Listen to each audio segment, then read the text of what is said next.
How to fix a tire at home. So the first thing you want to do is inflate the tire after you remove it. Then you're going to add some water to the nail. You might have to add a little bit, a good amount, to make sure that it sizzles. It should sound like bacon and eggs. Alright, next what you want to do is grab some pliers and remove the nail or offending object.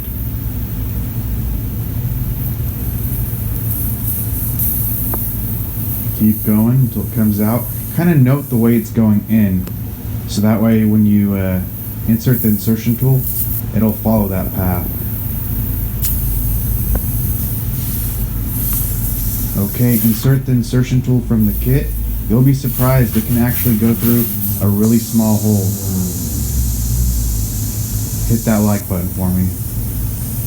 Okay, now thread the rubberized string through the insertion hole in the needle of the insertion tool, and then go ahead and push it in all the way until the handle hits the tire. So you gotta go okay. 1.5 turns. This is an important part. You want to rotate the tool 1.5 times or 3 half rotations. That's the way I like to do it because it's easier to count. Alright, 3 times. Time to pull it straight out. Just pull it out. Okay, remove it so it barely comes out, and then simply cut out the excess till it's kind of flush. Don't go too crazy, but just make it more or less that it's flush, and then check your work for leaks, and it's ready to be inflated and go back on the car.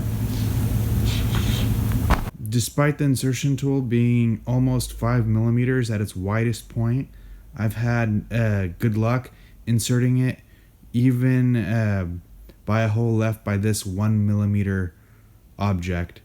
The tire kit that I use is called, or it's made by Nealey.